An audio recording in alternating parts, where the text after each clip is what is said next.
꼭 알아야 할 어제의 뉴스. 새 정부가 출범한 이후에 처음으로 대통령으로서 국무회의를 주재합니다. 개인적으로 아주 감회가 깊습니다. 저는 내일부터 미국을 방문하게 되어 있는데 우리 총리님을 중심으로 우리 국무위원들께서 한치의 흔들림 없이 국정을 잘 운영해 주시길 당부드립니다.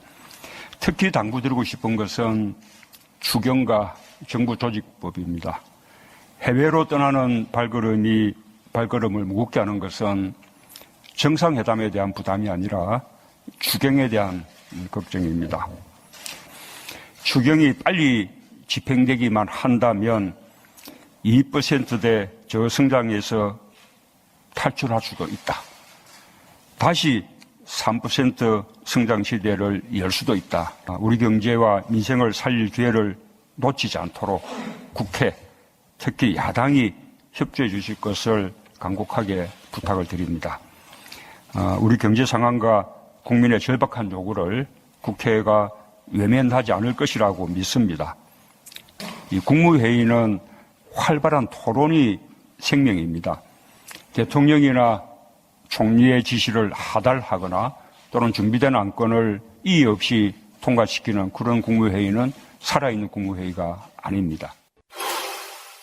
정부가 민정수석과 법무장관을 이른바 비법조인 출신 문민지휘부로 구성해 법무부 탈검찰화와 검찰개혁에 나서겠다는 의지를 다시 강조한 셈입니다. 법무부의 문민화, 검찰 중립성 및 독립성의 강화, 대국민 법무행정 서비스 혁신 등 새 정부의 종합적인 개혁 청사진을 책임지고 추진할 수 있는 적임자입니다.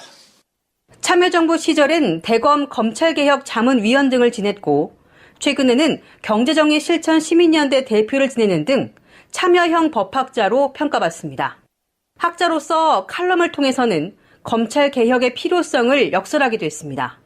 지난해 초 검찰의 정의를 다시 생각한다는 칼럼에선 검찰의 개혁은 검찰권이 국민 위에 군림을 허용하는 권력이 아님을 인식하는 데서 출발해야 한다고 지적했습니다.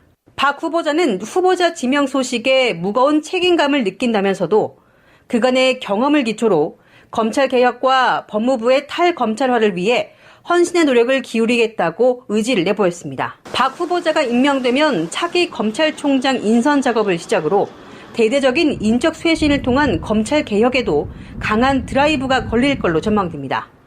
또 고위공직자 비리수사처 설치와 검경 수사권 조정 등 검찰 권한을 제약하는 제도 개선 논의도 속도를 낼 것으로 보입니다. 문준용 씨 체육 의혹 조작 사건과 관련해 지난 대선 후보였던 안철수 전 대표는 침묵을 이어가고 있습니다. 안 전 대표는 자택에서 칩거하면서 측근들로부터 상황을 보고받으며 입장 표명 여부와 방식, 시점 등을 고민하는 것으로 알려졌습니다. 당초 페이스북 등을 통해 입장을 밝히는 안을 검토했지만 사건의 파장이 갈수록 커짐에 따라 직접 구두 표명에 나서는 방안도 고심하는 것으로 전해졌습니다. 안 전 대표는 박주선 비대위원장의 대국민 사과 기자회견을 하기 전날인 그제 사건 개요를 보고받은 것으로 알려졌습니다. 방송 중간에 좋아요를 눌러주시면 새날팀들에게 큰 힘이 됩니다. 미리 감사합니다. 트위터가 진짜 언론입니다. 미국 통역에 들어보는 한미 정상회담 이야기. 거창한데. 예, 지금 방송이 나갈 오늘은 문재인 대통령이 미국으로 가는 날이고요. 우리가 지금 우물한 개구리, 지하실 개구리들이 뭘 얼마나 알겠습니까? 제가 미국으로부터 미국 거지 한 번을 다시 모셨습니다. 미국의 주류 언론이 보도해주지 않는 찌라시 같은 소식을 전해주시는 민중에서 우리 국제관계 국제전문기자 우리 김원식 기자님 나오셨습니다. 어서 오십시오. 예, 안녕하세요. 이분에게는 이제 뭐 여러 가지 뭐 전에 우리가 미군 관련한 것도 많이 들었고 세월호도 많이 들었고 정기적이지는 않지만 사실상의 고정. 예. 근데 한미 정상회담 이야기 전에 이제 어떤 사안부터 좀 이야기를 해야 될 것 같아요. 네. 요즘 주류 언론들이 거의 안 다루고 있는 문제들. 지금 미군 오산 기지 여기에 대공 레이더가 설치가 돼서 예. 주민들이 민원 제기 막 하고 난리가 났다. 예. 그러면서 레이더 근처에서 센서 등이 오작동하고 예. 뭐 에어컨 등이 작동 안 하는 뭐 그런 일이 벌어졌다고 해요. 예, 그렇습니다. 근데 예. 그 증거를 잡았어요? 예, 그게 이제 한 이 레이더 대공 레이더가 한 3월 말에 뭐 기습적으로 설치된 것 같고요. 4월부터 작동을 한 것 같은데. 사이즈가 얼마나인데 이게 기습적으로 가능하죠? 그러니까 어떻게 설명을 우리 보통 트레일러 있지 않습니까? 트레일러에 이렇게 차량형 이동형입니다. 트레일러에 딱 접고 쫙 펼쳐서 360도가 돌아가는 겁니다. 안테나가. 예. 사드 레이더랑 비슷한 구조네요. 사드는 이제 좀 비슷하지만 사드는 이렇게 펼쳐가지고 약 한 45도 정도로 이렇게 가만히 있는 거고 얘는 그냥 360도로 이렇게 뱅글뱅글 24시간 돌아가는 겁니다. 소리가 굉장히 나죠. 그래서 이제 그게 바로 그 빌라 한 10m예요. 제가 이렇게 보니까. 10m밖에 안 돼요? 예, 사실 참 주한미군이 참 정신없는 사람들인데요. 정말 10m, 20m 아니고 그래서 소리가 나고 이러다가 이제 5월 달에 민원을 제기하고 이제 조금 보도도 약간 이제 여러 매체에 조금씩은 됐는데 이제 그러다가 저희가 제보를 받고 거기 사는 임산부 주민한테 제가 그 전날 찍은 거를 받았는데 깜짝 놀랐어요. 아침에. 깜짝 놀란 게 그게 아마 역사상 유일한 아마 증거가 될 수도 있을 건데 뭐 임산부가 거짓말 할 리는 없고요. 나중에 물론 다 사실로 확인. 우리가 이게 이제 문제가 뭐냐면 뭐 자동차가 경적이 막 울리지 않습니까? 갑자기 뭐 이제 누가 건드리면 이런 거는 뭐 그때 안 잡으면 소리 외에는 못 잡으니까. 근데 밤에 그 복도가 그 빌라가 한 4개 동 앞에 1개 동 5개 동 있는데 복도에 생수등이 그냥 오작동을 한다는 거예요. 밤에 8시에 가만히 촬영한 동영상을 보니까 귀신같이 아주 오작동을 해요. 이게 뭐 순서도 없고 그냥 엉망진창 2층 3층이 켜졌다가 2층 꺼졌다가 뭐 4층 켜졌다가 뭐 이렇게 너무 놀랬죠. 너무 놀래가지고 그걸 받아가지고 이제 보도를 한 거고 그래서 뭐 우리 새날이 되니까 말씀드리면 첫 번째 충격은 이 정신 나간 친구들인가 이래가지고 보도에 조금 썼지만 여기는 확 까발려야 되니까 주한미군에 그냥 전화하고 국방부 전화해서 단도직입적으로 그랬어요. 당신네들 한미관계 박살낼 일이 있냐? 일부러 그랬느냐? 뭐 정신 나갔느냐? 뭔 대공 레이더를 바로 앞에 이제 이렇게 설치하느냐? 그런데 이제 뭐 주한미군 측에서는 우스운 게 또 오사단은 자기네들도 잘 몰랐다. 이것도 우리가 한번 참 짚어야 될 건데 무슨 얘기냐면 주한미 해병대에서 한 거고 거긴 또 본부가 오키나와에 있습니다. 예. 거기서 뭐 명령을 해갖고 뭐 일단 기지는 우리가 공유한 거니까 뭐 마음대로 이래 한 거다. 사실 어떻게 보면 이제 우리가 이제 오산 뭐 51 비행단 그다음에 7 공군사령부 이런 데가 태평양 사령부 직접 명령을 받아요. 그런 우리 참 비극적인 문제도 있는데 어쨌든 그래가지고 그렇게 정말 한 거죠. 그래서 그렇게 하고 보도를 내고 그거를 이제 좀 말씀드리기 뭐냐 하면 뭐가 이제 전문가하고 이제 뭐 대학 교수님하고 통화를 하니까 그게 EMI를 해가지고 이게 얼마나 우리가 우선 사드도 이렇게 앞으로 굉장히 환경 평가할 때 해야 됩니다. 무슨 얘기냐면 일렉트릭 메가노트 뭐 인터퍼런트 전자파 간섭 쉽게 말하면 옆에 이제 전자기기가 있으면 다른 전자기기가 작동이 안 되는 거죠. 그래서 우리는 검증을 나름대로 다 받고 한답니다. 그래서 전자기기들마다 자세히 보시면 EMI 검증이라고. 근데 이거 군사 기밀이니까 저거들이 만든 거니까 록히드 마틴에서 그런 거 안 받았겠죠. 마음대로 만들었겠죠. 그리고 그렇게 또 뭐 EMF라고 이렇게 전자파도 이렇게 당연히 나올 거고. 그래가지고 충격적인 건 또 뭐였냐면 제가 기사를 왜 이렇게 제가 강력하게 국방부를 했냐면 이 부부들이 냉장고를 뭐 L전자 신형을 샀는데 작동을 안 하더래요. 그래서 기사가 새 거를 또 갖고 왔는데 또 작동을 안 하고. 그 기사가 이 레이더를 쳐다보더니만 원인을 알았다고 깜짝 그러더래요. 그래서 그 앞동에 작년에 산 신형인데 작년엔 잘 돌았는데 레이더 설치하고 딱 안 돌더래요. 그리고 이 기사가 나가서 이제 결국 철거를 했습니다. 이틀 전에 이제 주한미군이 철거하자마자 잘 돈답니다. 지금 에어컨이. 확실한 범위 맞네. 그래서 그리고 뭐 제가 이게 무슨 얘기냐면 이렇게 레이더가 주변에 전자기기 장애를 일으키고 예를 들어서 제가 기사에도 썼지만 만약에 심장박동기 단부는 큰일 납니다. 만약에 멈출 수도 있다. 그렇죠. 그래서 우리 성주도 그렇고 이건 실화가 이렇게 잡은 거예요. 그래서 성과라기보다도 엄청난 충격적인 어떤 상황이었습니다. 예. 이게 한번 사진을 보라고 말씀을 드리고 싶은 게요. 이게 단순하게 우리가 생각하는 그 스카이라이프 동그란 원형 이 레이더가 아니에요. 네. 파리채처럼 쫙 펼쳐져 있는 직사각형의 돛처럼 생겼어요. 맞습니다. 예. 이게 크기가 15m에 10m. 그렇습니다. 그 정도 사이즈의 큰 거예요. 네, 맞습니다. 그리고 거기서 대공용으로 안테나에서 이걸 전자파를 그냥 막 쏴댄 건데 주택가 앞에서. 주택가 앞에서 그렇습니다. 그게 10m 거리였다는 거지. 그건 전자레인지로 튀긴 거야 사람을. 야, 설치된 기간이 얼마나 정도 돼요? 정확한 건 이제 뭐 주한 미군은 알겠지만 일단 주민들은 4월 초부터 아이고. 이제 저희가 기사 내고 뭐 여러 가지 하니까 이제 어제죠. 정확히 월요일 오전에 이제 이 철거했으니까 뭐 건 한 4월, 5월, 6월 한 2달 한 반 정도 안 되겠습니까? 정확한 설치 일자는 정확한 모르지만 예. 자, 그러면은 이제 뭐 미군 이야기는 아닌데요. 이런 이야기 잠깐만 하고 이제 본론으로 한번 들어가 볼게요. 그 무인기 이야기인데. 아 정말 대단한 무기지. 이제 정리할게요. 북한의 무인기가 성주를 촬영하고 돌아가다가 강원도 인제에서 떨어져서 발견됐다 이렇게 지금 보도가 나왔었는데 그래서 예. 국방부가 지금 무인기를 갖다 놓고 북한제 맞지 하고 검증까지 했는데 그 무인기가 발견된 게 최근이 아니고 5월 초였다고 해요. 어떤 보도에 의하면은. 그러니까 정리를 하자면 어떤 분들이 이러더라고요. 문재인 정부 들어서도 북한은 무인기를 날리네 이렇게 이야기를 했는데 예. 이제 제가 그 전에 방송에서 했던 이야기는 이런 거였어요. 그 무인기는 북한제일 가능성은 100%다. 예. 근데 그게 실제로 성주를 촬영하고 돌아가렸는지에 대해서는 우리가 증명할 방법이 없는데 현재 국방부 장관 후보자만 있지 국방부 장관이 바뀐 상태도 아니고 그래서 그 국방부 자체가 뭔가 사드의 용도로 예. 그 무인기를 굉장히 좀 강조하려고 하는 게 아니냐라고 의혹 제기를 해봤어요. 예. 기자님은 어떻게 보십니까? 제가 오마이뉴스 5년을 이렇게 시민 기자를 국제관계 미국에서 하다가요. 지금 민중의 소리 이번 달 만 3년째인데 첫 번째 민중의 소리에 기고한 게 오마이뉴스에 안 하고 바로 스모킹건을 잡았다. 3년 전에 이런 사건이 있었어요. 똑같이 예. 기억나시지만 그래서 그게 첫 번째 기사입니다. 민중의 소리에 제가 기고를 그때는 기자가 아니었으니까 그냥 소속된 기자가 기고를 한 게 스모킹건은 아니다. 그때 이제 미국에서도 뭐 제가 길게 말씀드릴 수는 없고 기판 내놔라. 그 486 기판인데 중국제에서 수입했다는데 그 기판에 보면 우리나라 뭐 못한다다 미국에서 한 10명이 왔대요. 미국 전문가들이 와서 보니까 그게 뭐 명령책에 다 있고 롬이란 장치인데 그까지 다 공개 안 하도록 기판 한번 내놔라니까 안 보여주더라고요. 긴 얘기는 많지만 요번에 제가 국방부 모 관계자한테 전화해서 간단히 얘기했습니다. 요번에 기판도 좀 공개하고 그러니까. 참 대단히 발전인데 참 500km 정도 운행했는데 제가 세나에도 한 방송하셨던데 좀 공개적으로 해라. 그렇게만 제가 이제 요즘 하도 국방 관련 진짜 그렇게 했는데 드릴 얘기 많죠. 드릴 얘기 많는데 북한에 무인기 있는 건 맞습니다. 그런데 제가 뭐 무인기 전문가는 아니지만 제가 IT 쪽도 많이 경영도 했고 사실은 인터넷 제가 보안 관련 경영도 했고 이러겠지만 그냥 간단히 말씀드리면 진짜 어마어마한 거다. 그 조그마한 게 500km 왔다 갔다.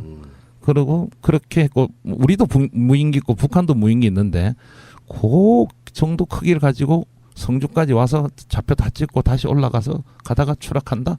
그럼 북한이 이제 매일 한 20대씩 날리겠죠. 우리 모르니까. 수차례 추락하고 수차례 많이 찍어가야죠. 왜냐하면 이거 우연히 하나 잡힌 거라면서요. 우리 대공망 없고.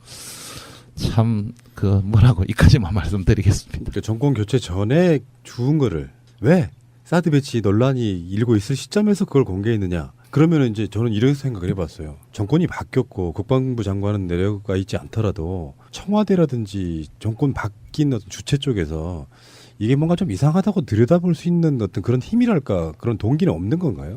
뭐 국제관계라 제가 국내 문제 언급하기가 저도 그게 좀 아쉬웠어요. 그런 기사를 보고 하면서 그것뿐만 아니라 지금 오늘까지도 저희가 좀 이따가 한미 정상회담 논의하겠지만 기존의 보수 언론 좋은 말로 보수 언론 뭐 극보수라까지는 안 할게요. 뭐 이런데 그 흐름을 돌리려고 하는 것들이 많이 보입니다. 하루에 2건, 3건이 보입니다. 예를 들어서 뭐 누가 미국 가서 발언했다 뭐 확 뒤졌고 갑자기 뭐 어제 같은 말씀드린 뭐 미국이 뭐 우리가 사드를 빨리 안 하니까 제점 뭐 대공 미사일을 군산에 배치했다 갑자기 막 이렇게 그런 어떤 이런 이렇게 왜곡에 휘잡고 간다 아닙니까? 이런 게 참 많이 눈에 보입니다. 그러니까 저는 그렇게 따지면은 사드 배치 보고 누락이랑 비슷한 사건이 될 수도 있잖아요. 그렇게 되면은 그러니까 국방부에서 뭔가 의도를 갖고 기존에 있던 국방부에 있는 주요 요직에 있는 사람들이 이거를 정말 북한이 무인기를 날려가지고 성주까지 촬영하고 돌아가다가 하필이면 사드 문제가 할 때 그렇게 됐다라고 하면은 이것도 보건 누락 사건만큼이나 엄중한 사안이 될 수도 있잖아요. 그렇죠. 그리고 그보다 더 중요한 건 지금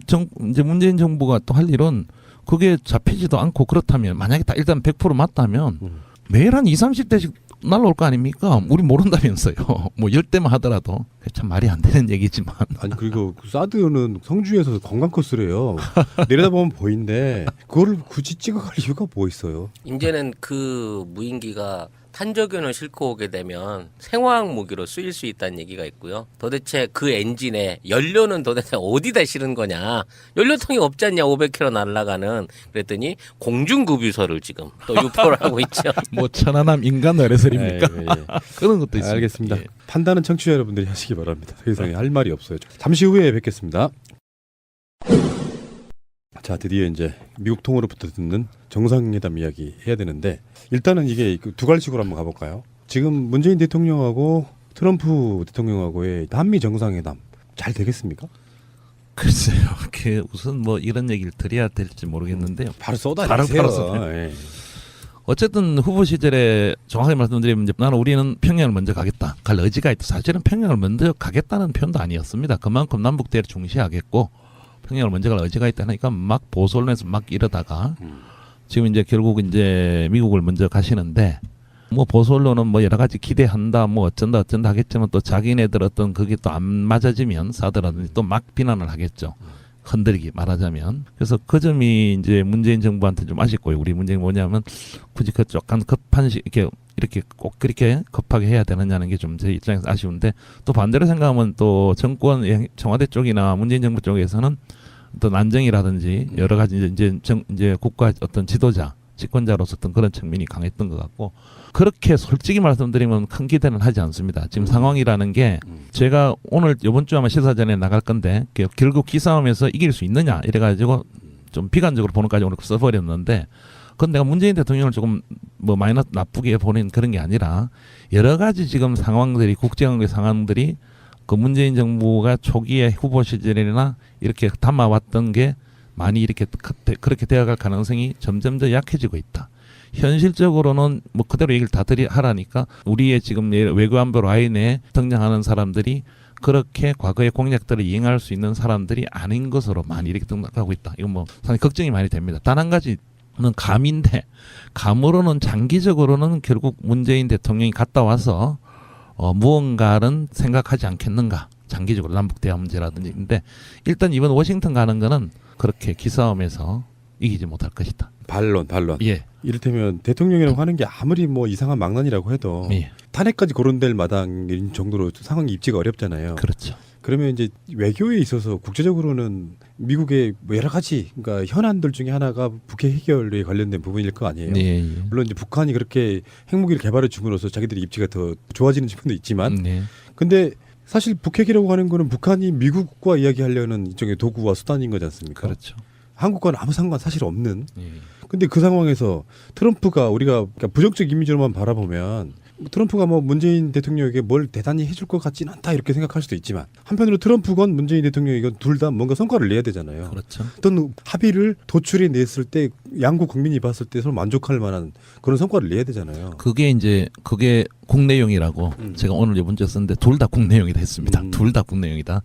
사실 이 지금 초기 우리 문재인 정부를 이렇게 좀 이렇게 국제 관계학적으로 하면 혹시 막 비판한다까봐 지금 출발한 정부를 좀 그런 문제가 있었지만 어쨌든 말할 건 말해야 되니까요. 그런 게 있고 맞는 얘기입니다. 그래서 이제 트럼프도 뭔가 보여주려 하는데 이런 게 있습니다. 이제 여담만 트럼프는 제가 썼지만은 실제적인 북한 위협보다 CIA 정보 매일 보고 봤습니다. 뭐 마이크 폼페오 그 CIA 국장이 이틀 전에 하루에도 매번 전화 와서 아주 괴롭다고 북한 문제 물어가지고 트럼프가 뭐 그렇게까지는 하지 않고요. 보고 봤는데 트럼프가 진짜 장사꾼이기 때문에 진짜 뭐랍니까 관심을 두는 건 미국 언론 보도입니다. 그렇게 북한이 미사일을 쏘면은 쏜 거는 별거 아니다. 다 봤거든요. 자기들 안대로 CNN 방송하죠.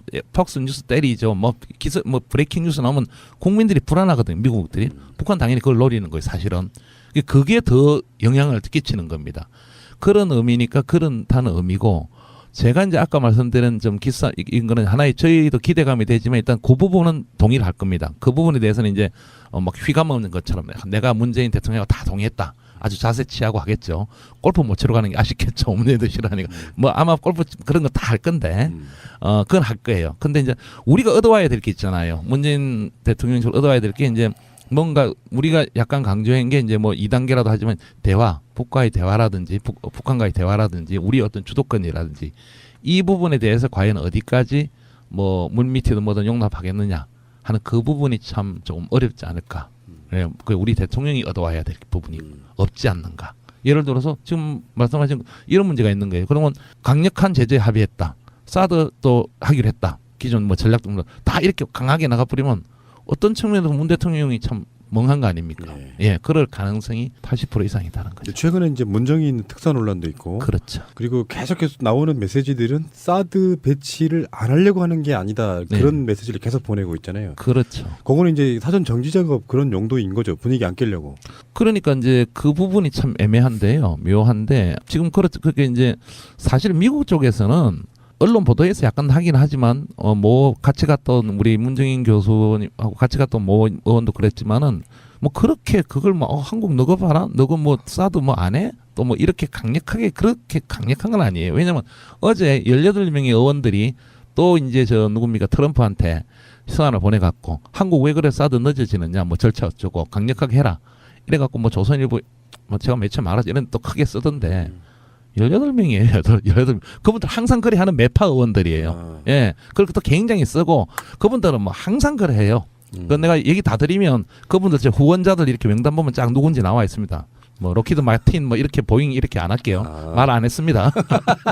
예. 그런 흐름이니까 그건 그거고 우리가 이제 뭔가 얻어와야 될 부분이 있는데 저는 이번 정상회담에 있어서 굉장히 초당적인 그러니까 공화와 민주당 상하원이 모두 다 문재인 대통령을 적극적으로 환영하고 또 합동연설을 요청할 만큼 문재인 대통령의 입에서 어떠한 얘기가 나오는가를 미국 정가가 기다리고 있다라는 느낌이 들어요. 이게 이제 한번 여쭤보고 싶은 게 우리가 지금 트럼프가 탄핵 위기고 뭐 야당한테 쫓기고 언론한테 쫓기는 것처럼 보여지지만 그동안 있었던 5번의 보궐선거에서 취임이 압승을 거뒀어요. 쉽게 말해서 언론이나 정당들은 트럼프를 공격하고 있지만 정작 국민들은 지금의 공화당과 트럼프 정부의 30%의 지지율임에도 불구하고 오전 전승의 보궐선거 승리를 줬단 말이죠. 이렇다고 보면 대내외적으로 보여지는 것보다 트럼프의 지지율, 국민 지지율은 상당히 높은 편이다. 네.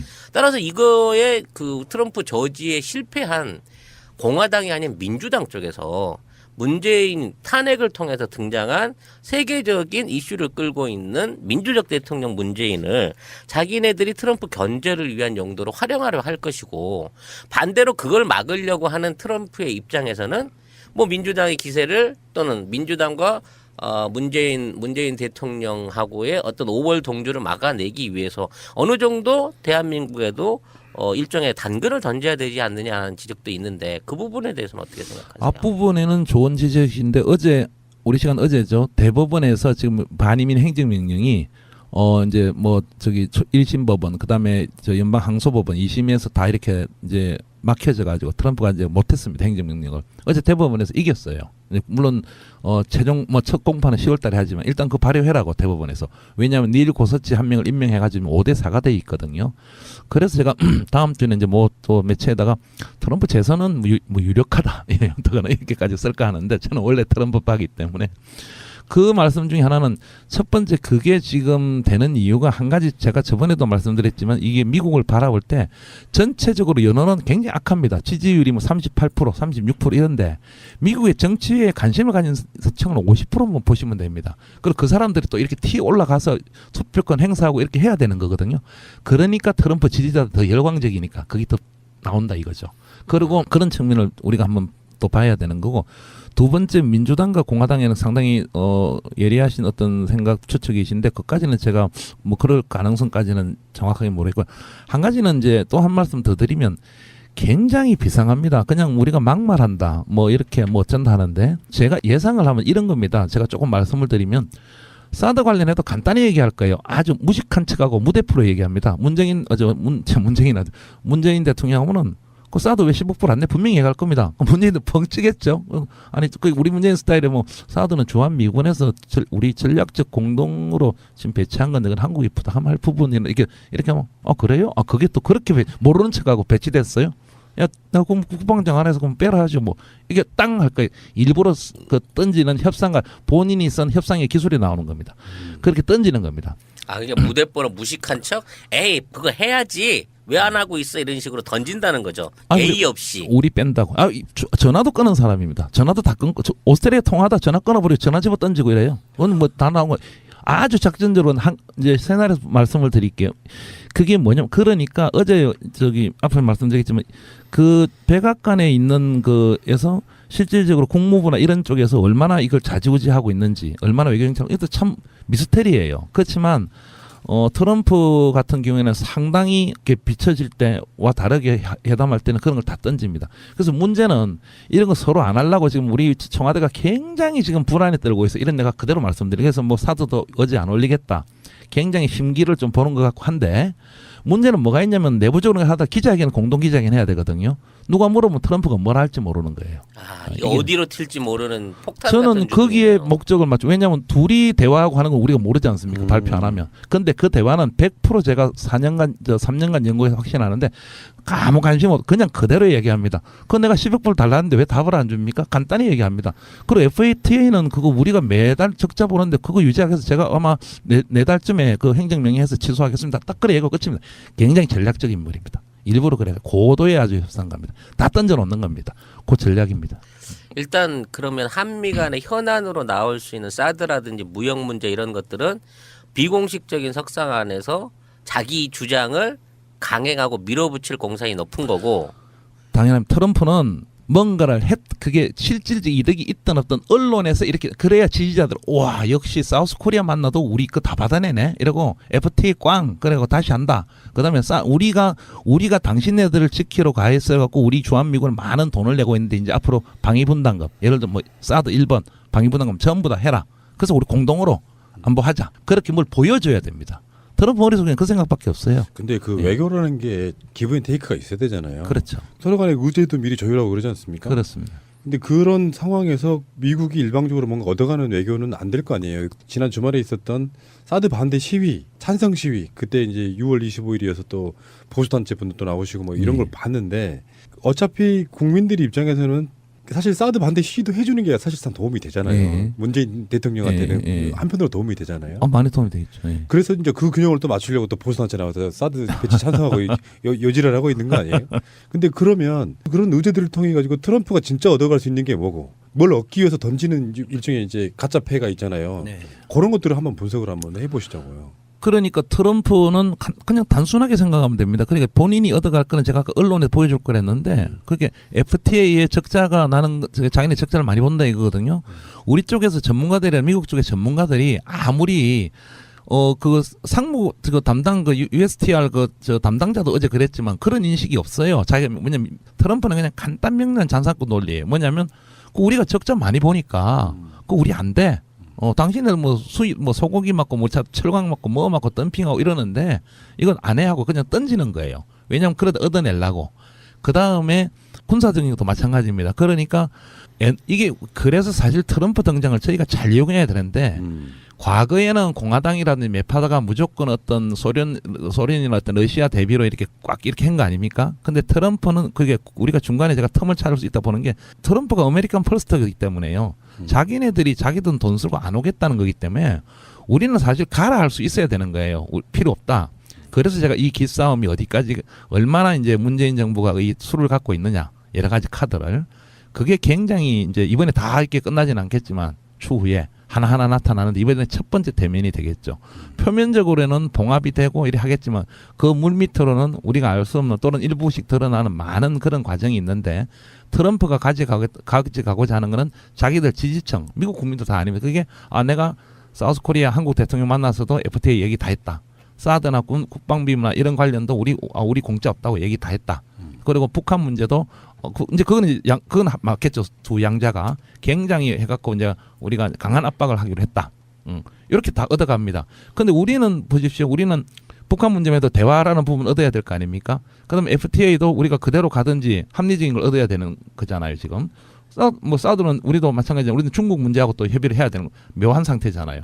여기에서 과연 우리는 무엇을 얻어올 건가? 이게 참 딜레마죠. 예, 그런 상황이죠. 그 국빈으로 초청받아 간다 그래서 외교적으로 대접을 잘 해주고 뭔가 선물 보따리를 줄 거다라는 기대는 너무 우리가 안일하게 생각하는 건가요, 그러면? 선물 보따리 없습니다. 오히려 뭐 우리가 뭐를 제가 이런 얘기를 드리니까 뭐를 선물해야 될까 고민하는가 봐요. 그래서 내가 참 기사로 쓰기도 그렇고 뭐냐면 뭐 호주 총리가 뭐 황금 골프채를 줬는데 우리는 뭘 해야 하고 굉장히 고민하고 저번에 저기 홍석현 회장 갔을 때 아주 그 진술을 아주 금태 이렇게 뭐 진짜 그러니까 트럼프가 아주 좋아했다는데 약간 저자서 얘기를 지금 보이는데 이거 제가 새날에 얘기 안 할래 했는데 물론 이건 들리는 얘기입니다. 그래서 뭐를 이게 물론 좋은 의미에서 외교적으로 보자면 양 정상이 처음 만나는 거니까 이렇게 이제 잘 이렇게 분위기 모두를 모아야 되니까 근데 그런 고민을 많이 한다는데 반대로 그 트럼프 쪽도 우리 문재인 대통령을 잘 대우하고 뭐 이렇게 좀 해야 되는데 미국 쪽 라인을 보면 그런 게 별로 없어요. 32번째입니까? 8번째 만나는 대통령이고 굉장히 지금 우리 시각에서 보니까 한미 정상회담 굉장히 중요하고 북한 문제 있고 이러는데 미국 쪽 시각에서 트럼프나 백악관의 시각에서 뭐 그냥 회담. 예. 그러니까 그럴 수 있죠. 국빈도 아닙니다. 이번 방문은. 그렇다고 뭐 예. 한국이 그렇게 존재가 없는 나라는 아니지만 예. 우리나라 대통령이 아프리카나 아시아의 굉장히 조그만 나라의 정상과 회담하는 거랑 사실상 비슷한 느낌일 수도 있다는 생각을 해봐요. 근데 지금 그 백악관 안에 어떤 구조들이 네. 정상적인 관료 형태로 유지되고 있는 게 아니라 자기가 깔아놓은 부하들, 영입한 사람들이나 영입 인사들이나 심지어는 뭐 사위 이런 애들이 백악관을 다 장악하고 있기 때문에 우리도 외교적으로 접촉할 만한 라인을 찾기가 쉽지 않다 뭐 이런 지적이 있거든요. 어제 뉴욕 타임즈도 저 렉스 틸러슨 어제 저기 참 헛개비다. 뭐 이렇게 보도를 헛개비다는 제 판단이고요. 제 분석이었는데 보도했는데 좋으신 지적인데요. 이 새날에 처음 말씀드린 게 이게 최순실 프레임이 백악관이 그대로 운영합니다. 근데 최순실 뭐 박근혜 그는 그냥 장난이고요. 그거는 뭐 말도 안 되는 건데 그게 무슨 얘기냐면 실질적으로 좀 이제 말씀을 드리면 그 제러드 쿠셔너가 사위입니다. 이방카 그게 딸이 이방카 뭐 그 회사도 갖고 있잖아요. 이방카 트럼프가 딸이고 그 가끔 TV 보시면 딸이 있지 않습니까? 사위가 바로 제러드 쿠셔너인데 변호사고 기업가고 베나탄 중심으로 있었는데 이 친구가 지금 백악관 선임 고문을 가 있습니다. 그 외에 여러 명의 지금 실권자들이 있었는데 거의 다 밀려나는 형국이고 그 채권들이 지금 실권자입니다. 사실 이건 제가 분석적으로 말씀드리면 일례로 얼마나 비상하냐면 이런 겁니다. 제가 아까 트럼프가 막 던진다 했는데 멕시코나 뭐 이런 회담에 전화 막 끊어버리고 그래 우리 뭐 한 멕시코 저 협의 파기야 딱 그냥 던져버렸어요. 재떨이 던지듯이. 그러고 쿠시노가 살살 전화합니다. 그쪽 정상 그쪽 라인에 고위청 이제 뭐 청와대 같은 청와대 하면서 그쪽은 황당할 거 아닙니까? 이거 막 나오네. 그냥 다 깨져버리거든요. 우리는 그냥 탈퇴 없는 걸 하겠다, 폐기하겠다 이러고 살 전화해갖고 그럼 그쪽도 당황하잖아요. 갑자기 우리도 한미 FTA 내일부터 파기입니다 이러면 굉장히 당황할 거 아닙니까? 일단 저게 외교도 적으로도 안 맞고 저 사람 진짜 뭐 괴짜네, 뭐 또라이네, 뭐 이랬는데 살 전화해가지고 싹 합의를 합니다. 이렇게 사이가 실권자. 그게 지금 이스라엘 정책, 중동 정책의 실권자라 나옵니다. 이 한반도는 어제도 뭐 굉장히 우리 외신들이나 우리나라가 굉장히 우선순위로 둔다는데 미 백악관이 우선순위를 안 두고 있어요. 제가 국정의 전문가인데 뭐 바빠서 시리아, 중동, 뭐 이스라엘, 뭐 사우디 뭐 여러 가지 문제들이 많거든요. 물론 문제는 있지만은 그러니까 제레드 쿠시노도 아직 한반도 문제는 파악을 못 하고 있고 여기는 또 동아시아 차관 라인들이 별로 지금 없어요. 그러니까 사실 팁을 하나 드리면 장기적으로 문재인 정부는 그건 현실이니까 그쪽 백악관이 굴러가는 제럴드 쿠시노 사이라든지 이런 라인을 잡아야 되겠죠. 그러면 무슨 얘기냐면 국무부 장관도 있고 미국 국방부 장관 매티스도 있고 이렇게 해서 외교들이 매일 이렇게 안을 만들어 올리지만 결국 현실적으로는 트럼프가 결정할 거 아닙니까? 누구를 움직이느냐 이런 거거든요. 그런 차원이고 일례도 이런 거예요. 제가 아까 왜 여론을 많이 이렇게 본다 하면 간단한 거죠. 1년 전부터 이제 집권한 지 얼마 안 됐지만 계속 뭐 우리가 인질로 회계로도 하고 북한에 들으면 기분 나쁘게 어쨌든 간에 이제 그런 보도들이 뭐 미국 시민이 3명 억류돼 있다. 보도들이 많이 나가니까 트럼프 전화 한 통 하는 거예요. 할 사람이 없어요. 그렇게 유일한 실무자는 조셉 윤 육자회담 대표거든요. 조셉 윤 전화하면 조셉 윤이 그냥 다 만나러 다니는 거예요. 뭐 북한 뭐 최승희 국장이나 평양도 방문했고 그래놓고 국무부에서는 뭐라고 합니까? 우리는 아직 북한과 대화할 때 아니다. 자기네들 대화 다 해놓고 그러니까 우리가 외교안보에서도 백악관에 어떻게 흘러가는가 하는 걸 물론 뭐 외교부나 청와대도 나름 파악하고 있겠지만 현상이 그렇습니다. 좀 더 구체적인 그 예상을 하나 여쭤보고 싶은데 이번에 이제 뭐 송환됐었지만 사망해버린 범비아 같은 사람도 있고 또 그 사람에 대한 외교 사절인지 아닌지 모르겠지만 또 농구 선수 데니스 로드만이 뭐 방중하고 그 시기에 맞춰서 또 석방이 되면서 로드만이 일종의 특사 역할을 하는 거 아니냐. 미국과 미국 정부와 북한 정부가 어느 정도 외교적으로 지금 연결돼 있는 상태가 아니라는 전망이 있는데 어디 공식적인 라인이 있다고 지금 봐야 될까요? 그래서 뭐 말씀 미국과 북한은 라인이 다 있습니다. 공식적으로 뭐 뉴욕 채널이라고 뉴욕에 이제 우리 유엔 북한 저 대표부가 있기 때문에 그쪽으로 하는 것도 있지만 이게 참 뭐 그냥 말씀드리면 답답하다기보다 미국의 이중성이죠. 제 감성적인 자기네들은 급하면 다 대화합니다.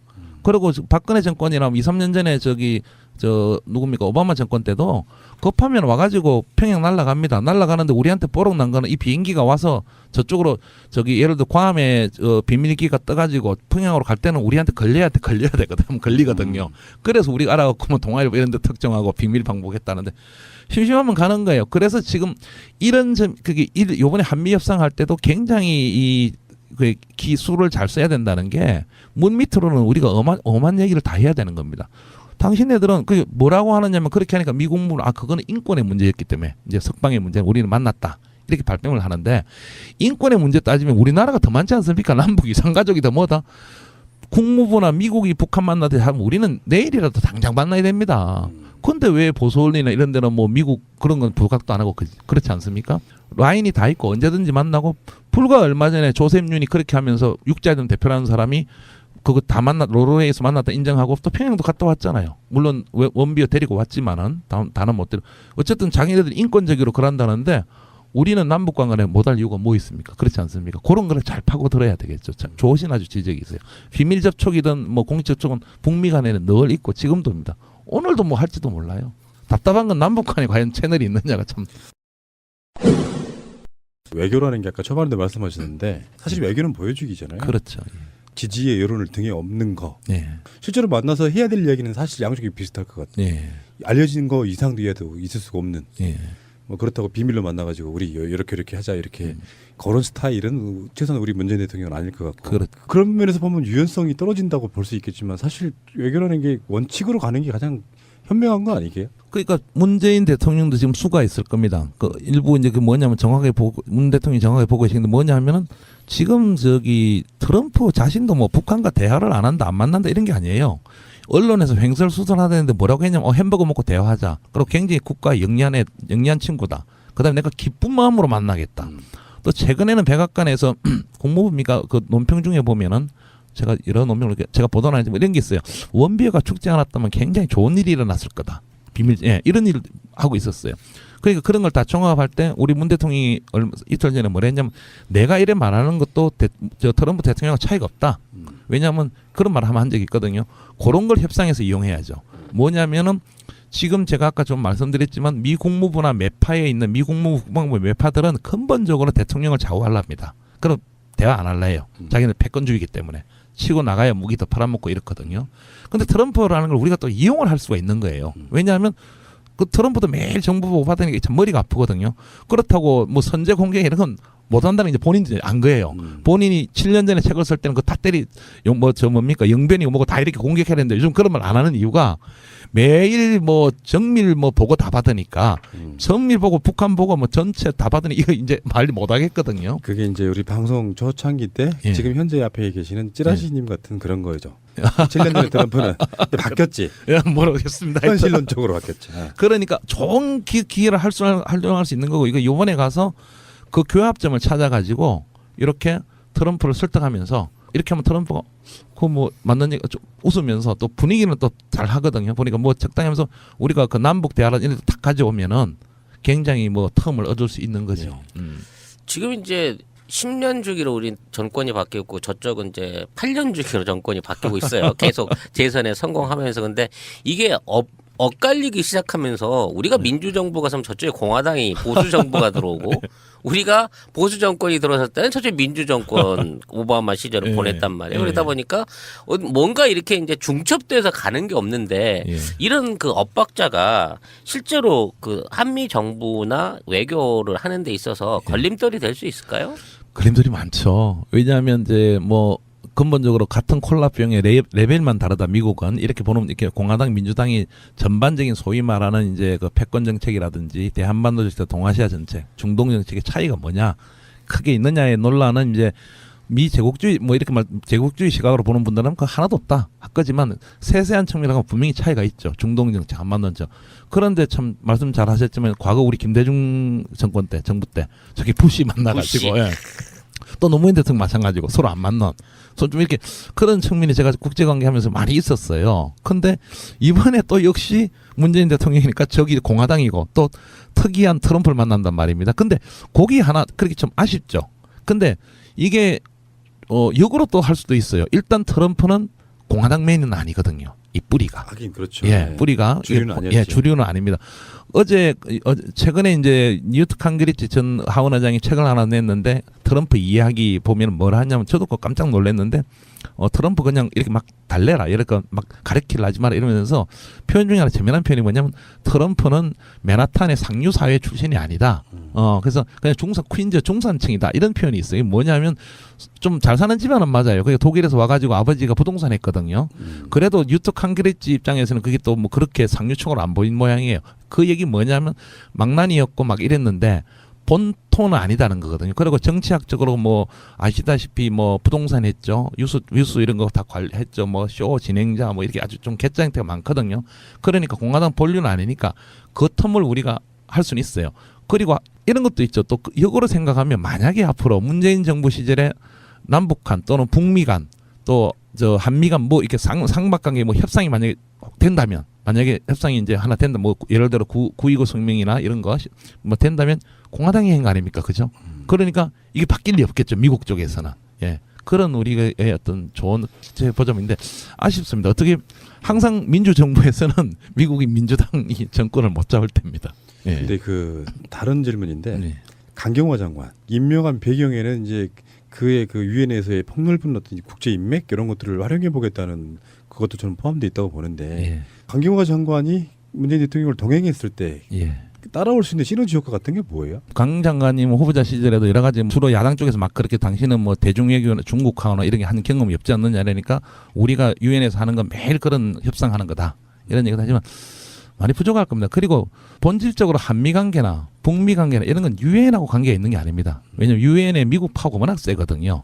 그리고 부분적으로 이게 유엔 안보리 같은 게 중국과 러시아만 동의하면 이게 거부권 다 끝나는 거 아닙니까? 그래서 어떤 차원이 어떻게 그 인맥이라는 게 이런 게 어떻게 있을지 모르겠는데 모양새로는 많이 좋죠. 한국의 여성 장관. 근데 실질적으로 그게 과연 얼마나 효력을 나타낼 때는 조금 아쉬움이 있다는 걸 제가 방송이지만 말씀을 드리는 거 아직 잘 모른다는 거 아니에요?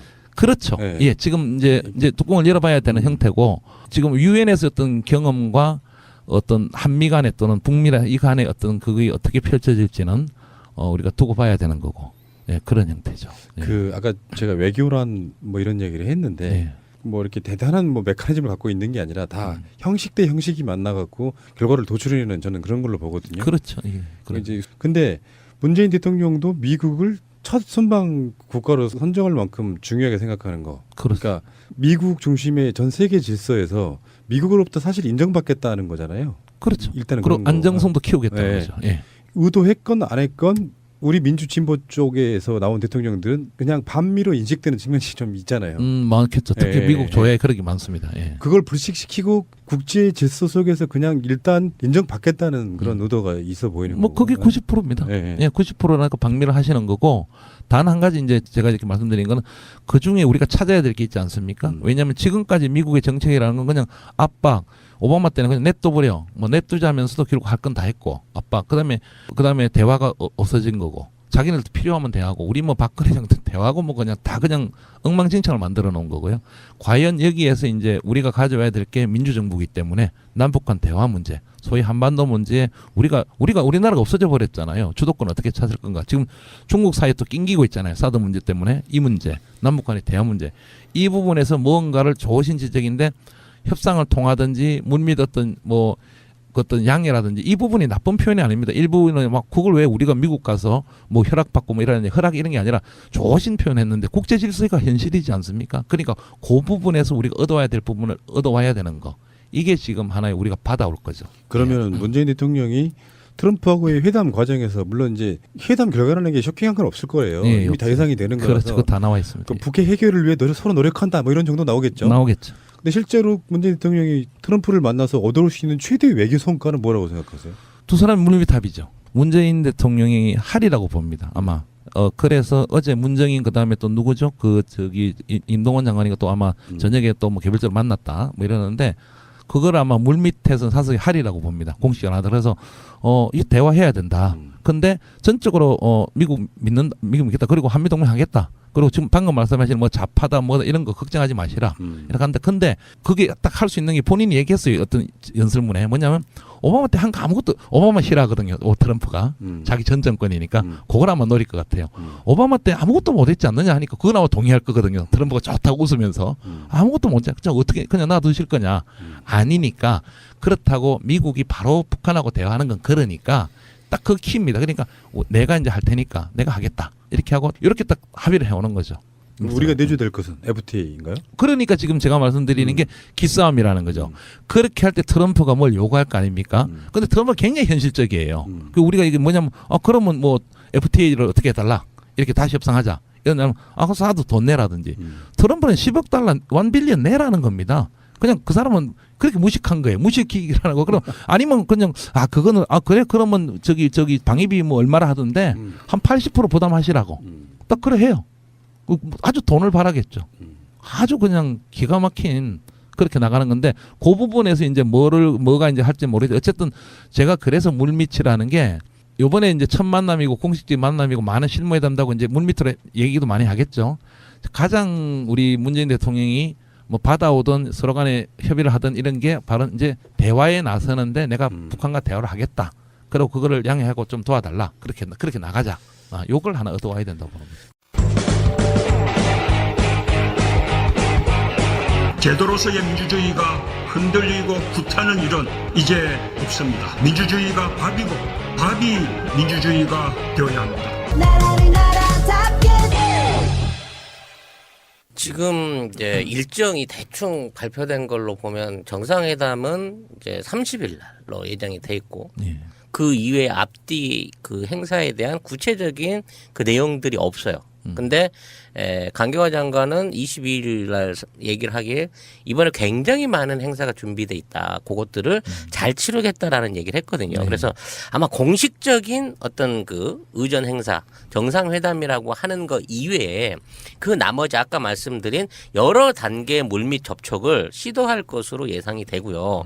그걸 통해 갖고 민주당 내 지지파들이라든지 국무성 안에 또는 뭐 국방부 안에 있는 여러 개 계파의 정치 세력들과 분명히 개별적인 만남 내지는 회담을 가질 공산이 높아 보입니다. 즉 가서 트럼프하고 부딪히는 시간은 최소화돼 미국을 움직이고 있는 상하원이라든지 기타 국무부들의 실무자들과 만날 수 있는 기회를 많이 만들지 않을까. 또 그런 부분을 위해서 강경화 장관이 굉장히 많은 어떤 프렌드를 준비해 놓고 있다라는 그 내부적인 관측이 좀 있거든요. 그래서 저는 이제 이번에 말씀하신 대로 동의는 합니다.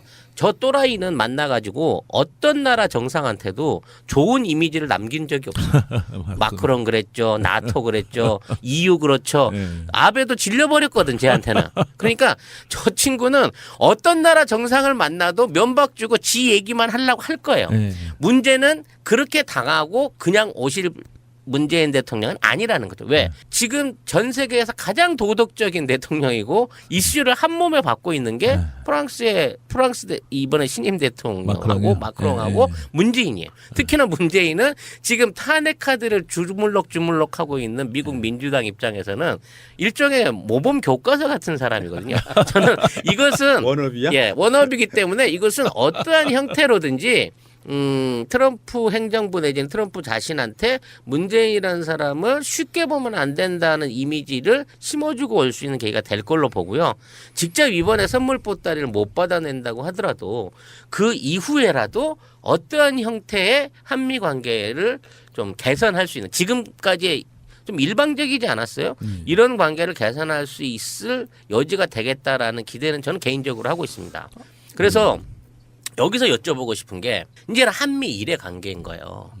이 지금의 그 국무장관이 올 2월 달에 미국은 일본하고는 동맹이긴 하지만 한국과는 그렇지 않다. 즉 세컨더리다. 일본이 우리에겐 더 중요한 우방이고 그 다음 순서가 한국이다라는 취지의 발언을 해서 굉장히 외교적으로 그 파장이 있었던 적이 있습니다. 예. 그래서 그 이후에 야 이제 우리 외교가 미국에 의해서 배척당하고 마치 일본을 한 단계 거쳐서 오는 그런 단계로 가지 않느냐라는 상황이 생겼는데 일단 트럼프가 들어오면서 그동안 오바마가 했던 모든 정책을 뒤엎었고 그것 때문에 일본은 핵심적인 뭐 NTP라든지 뭐 지금 있는 아시아 투자은행이라든지 지금의 중국을 견제하기 위한 미국의 국방 정책, 또 일본에 대한 군사력 강화 정책 이 모든 게 거의 백지화에 돌아간 상황이나 마찬가지인데 이제 앞으로 일본과 한국 그리고 미국의 정치적 위상이 좀 변화될 수 있는 여지는 있을까요? 그 좋으신 지적인데 뭐 여러 가지 얘기하셨는데 한미일 관계는 미일 동맹입니다. 이건 뭐 그대로 말씀드리고 국장에게 뭐 그렇게 그때 문제가 돼서 파트너라고 했다가 하니까 국무부도 그거 아니다 이랬지만 솔직히 이래 보면은 일본 더 중요시하고 그래서 일본 차원에서 한미일 하라고 자꾸 하는 거예요. 트라이 그 바이링걸 다 트라이 이렇게 삼중 삼각 동맹 하자. 계속 그만큼 한국이 부각이 안 됐고 없었다는 거예요. 그래서 좋으신 점인데 하나 저도 이제 긍정적으로 보는 거는 그렇게 예감하고 있는데 저도 사실 그러면 누가 물은다면 이 우리 문재인 대통령이 노무현 대통령 때도 있어봤잖아요. 비서실장도 하고 외교 장관으로 있지는 않지만 다 내막을 알 거거든요. 그리고 또 재수를 뭐 쉽게 말해서 재수를 해가지고 대통령 되셨잖아요. 그렇게 뭔가 지금 알 겁니다. 알아서 저도 하나 기대하는 거는 뭔가 알고 있을 거다 이 흐름을. 그래서 요번에 가서는 내가 그렇게 만만치 않다. 그런 걸 아마 그게 키겠죠. 과연 뭐로 보여줄 거냐. 그렇게 보여주면서 한국이라는 어떤 상대도 있다는 거를 부각을 해야 되는 처음으로 하는 거고 일례로 이런 거죠. 중국 이거 얘기 좀 재미난 얘기 하나 드리면 뭐 추측이지만 시진핑이 거의 빰 맞은 그냥 형국 아닙니까? 뭐냐 하면 박근혜 대통령이 저기 좀 막루대 올라가갖고 뭐 타고 하다가 중국에서 남한 대통령 불러갖고 대단히 잘한 거 아닙니까? 뭐 이렇게 했는데 푸틴 다음으로 대접해줬죠. 싹 했는데 갑자기 그냥 샤드 합의하고 뭐 어쩌고 뭐 모르겠어 일 여담이면 뭐 시진핑 대통령 전화 통화 안 된다고 삐져갖고 그랬다는데 그만큼 이게 엉망진창인데 박근혜 정권이 완전히 우리나라가 지금 중국하고 꽝된 거예요. 이 부분 사실은 한미 정상회담 대함에 바로 우리가 찾아야 될 거는 사드 문제도 기본이죠. 그것뿐만 아니라 한중 간의 관계. 이것도 우리가 수출 근무 이런 것도 다 일본 1순위고 우리 경제가 달린 거 아닙니까? 미국보다 더하게.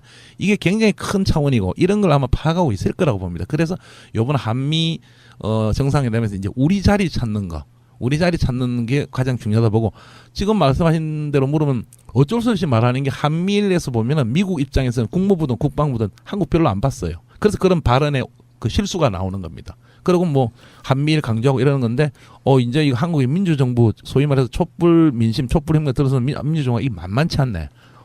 그냥 우리 막 못 가겠다. 그럼 아무것도 우리가 우리 자리를 딱 이렇게 나타내 줘야 되는 거죠. 그래 하실 수 있지 않을까 생각은 해요. 근데 참 그 이제 저도 기대 반 여러 가지 어떻게 될까 이렇게 지금 보고 있습니다. 트럼프가 그 젊은 마크롱 대통령 손을 꽉 잡아서 악력 자랑했다가 거기서 뭐 뿌리침 당하는 꼴도 당하고 했지만 아베 15초 잡은 거를 연구를 해가지고 계산을 해가지고 꽉 잡은 거잖아요. 그 문재인 대통령도 그런 도발이 있을 것 같다는 생각은 좀 해봐요.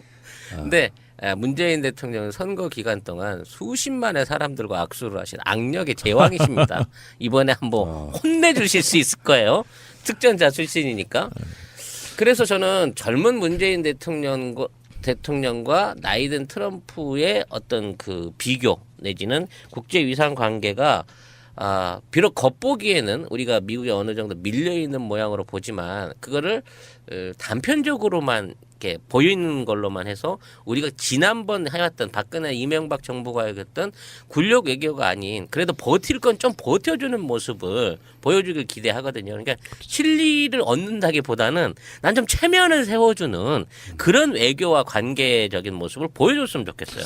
당당하셨거든 우리 이전에 민주 대통령들은. 그러니까 그게 필요한 거죠. 그래서 뭐 외교부 쪽 말씀 외교부나 통일부 쪽에 조금 이렇게 이제 기싸움이나 수싸움을 좀 얘기하면 굉장히 이런 표현들을 싫어해요. 왜냐하면 한미 관계 균열을 자꾸 하고 그건 기자님 아닙니다 이러는데 정말 나한테는 부인하더라도 내부적으로나 우리 문제 분명을 갖고 있어야 됩니다. 왜냐하면 모든 정상회담들은 정말 그 좋은 의미의 싸움입니다. 밑에는 물밑 싸움 많이. 우리가 6.15 회담하러 남북 회담하러 가서도 파기 직전까지도 갔잖아요. 우리 평양에서 회담하고 할 때도 이번에도 마찬가지입니다. 우리 칼을 자루나 우리 거는 다 갖고 가야 되고 치열하게 막부에서는 그렇게 해야 되는 거고 나타나는 건 좋게 나타나겠죠. 그러니까 몇 가지를 갖고 가야 되는데 저는 아마 문 대통령이 과거 우리 노무현 대통령부터 지켜봐온 분이기 때문에 뭔가 알고 있지 않을까. 이게 어떻게 해야 되는가. 즉 이제 우리 한반도 문제에서 우리가 어떻게 주도권을 잡아가야 되고 내년에 어떻게 나가야 되고 그걸 뭔가 생각하고 있지 않을까.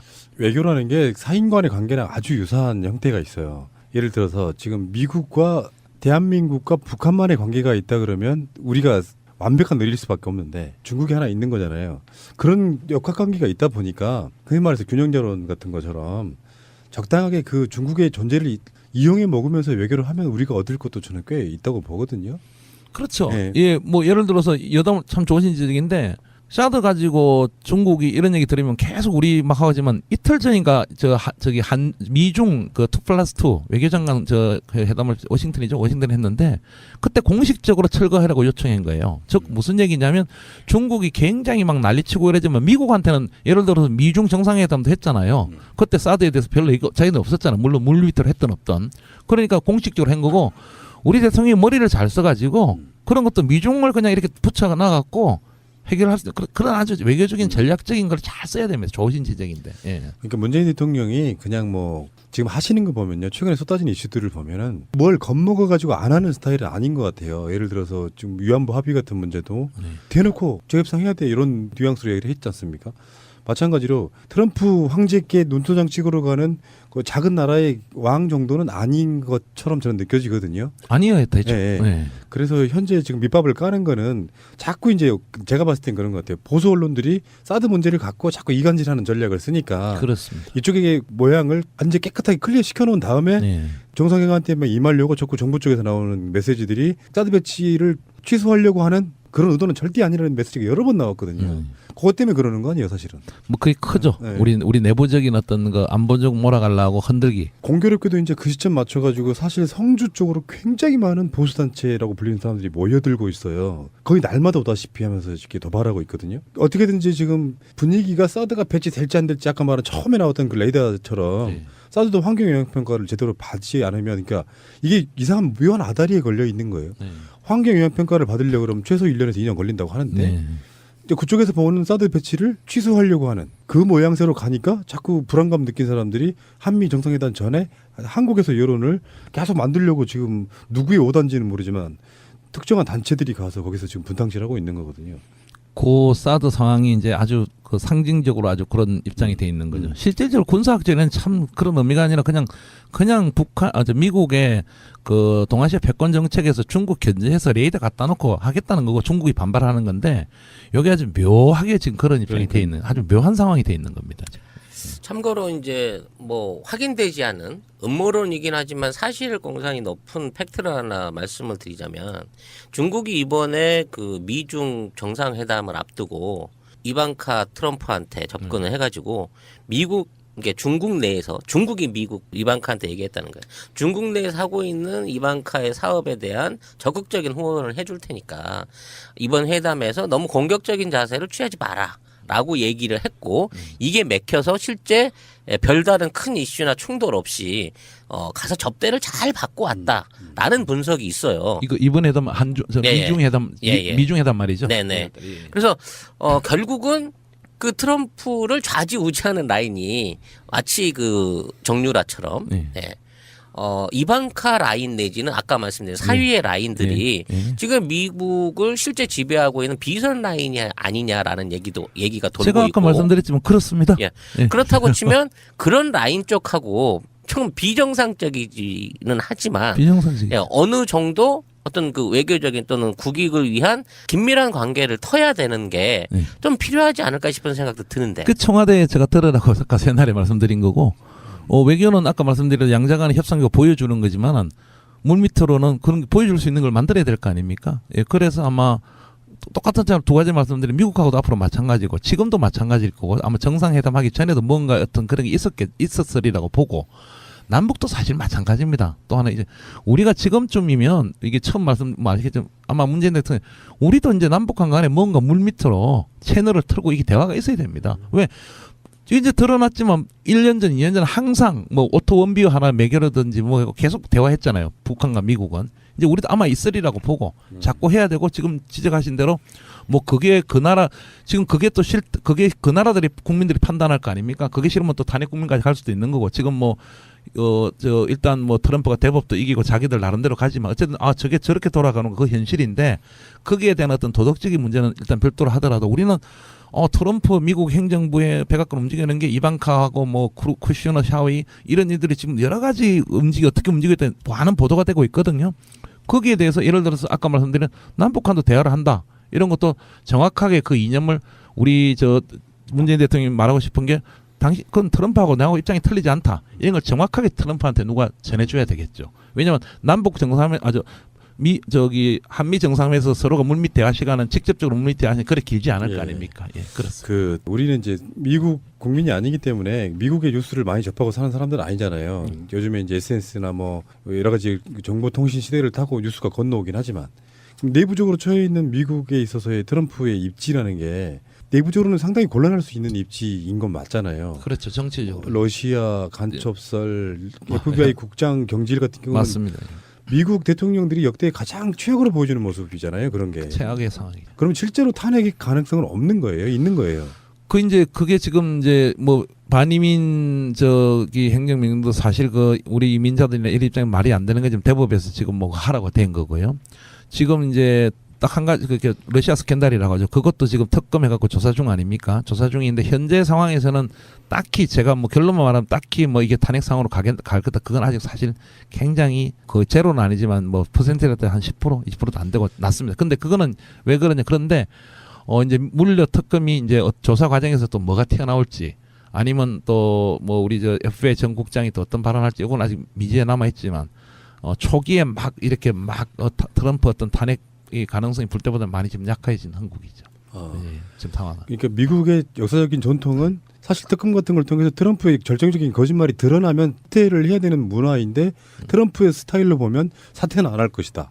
이렇게 예측하는 사람도 있어요. 사퇴도 안 할 뿐만 아니라 트럼프가 굉장히 비상한데 자기 그 SNS를 활용하고 어떤 그 이미지 정치를 하고 이러면서 굉장히 지지자들을 그냥 몰아칩니다. 그리고 지금 재미난 게 뭐 CNN 뉴욕 타임즈 전부 가짜 뉴스라고 다 쫓아냅니다. 그래서 백악관 브리핑에서는 야 TV 나가 이러고 중계 못 해갖고 CNN이 검은 화면으로 보내고 우리 쫓아냈다 이러고 또 그다음에 사진 촬영도 사진 기자 나가 이러고 또 브리핑 안 해 이 정도입니다. 그래도 자신 있다는 거예요. 미주로 올려나고 싸울 정도예요. 트럼프가. 이거 거의 여자 박근혜 아니에요? 아니 남자 박근혜 아니에요? 이 정도면? 더 심한데? 그러니까. 엄청 심하죠. 민주주의 국가에 뭐 자기들 선도한다고 하는 미국 입장에서 그런 불통의 대통령을 받아들이고 엄청 그러니까 다음번에 한번 제가 트럼프에 대해서 개인적으로 자라온 환경부터 말씀드릴 때 재미난 일들을 많이 말씀드리게 지금은 그런 상황이라서 뉴욕 타임즈나 뭐 이런 데가 지금 적으로 싸우고 있는 거예요. 그래도 지금 뭐 지지율이 36%고 역으로 보면